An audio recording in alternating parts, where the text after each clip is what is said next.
ఈరోజు మీకు నేను చేసిన హెల్తీ ఎక్స్పెరిమెంట్ చూపిస్తా. ముందుగా కాకరకాయలని చూపిస్తున్నట్టుగా కట్ చేసేసుకొని చిన్న చిన్న వాటి కింద దాంట్లో అది కాకుండా టమాటాలు తీసుకొని అది కూడా కాకుండా అది కట్ చేసేసుకొని ఇంకా ఉల్లి పచ్చిమిరపకాయలు కొన్ని అయితే వేసాను. కొంచెం నార్మల్ కారం కూడా యాడ్ చేస్తాను కాబట్టి.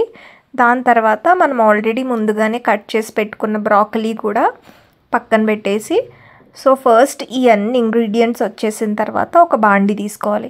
ఆ బాండీలో మనం ఏం చేస్తున్నామంటే కొంచెం నూనె పోసి ఫస్ట్ పచ్చిమిర్చి ఉల్లిపాయ కొంచెం వేగేదాకా ఉంచి దాని తర్వాత మనం టమాటా వేసి దాన్ని కూడా కొంచెంసేపు మగ్గించుకొని దాని తర్వాత మనం ఫస్ట్ కాకరకాయ ముక్కలు వేసుకొని అది ఇంకా కొంచెం మగ్గిన తర్వాత బ్రాకలీ వేసుకొని దాని తర్వాత ఉప్పు కారం పసుపు మీకు ఇంకా కావాలంటే మీ టేస్ట్కి తగినట్టు పెప్పర్ కూడా వేసుకొని మొత్తం అన్నీ వేసుకున్న తర్వాత దాన్ని కొంచెం సాటే చేసుకొని అంటే కలిపేసుకొని దాన్ని మీకు నచ్చిన షేప్లో సర్వ్ చేసుకోవచ్చు. ఇక్కడ నేను లవ్ సింబల్లా అక్కడ డెకరేట్ చేశాను, కానీ రైస్లో మంచిగా వేసుకొని తినొచ్చు.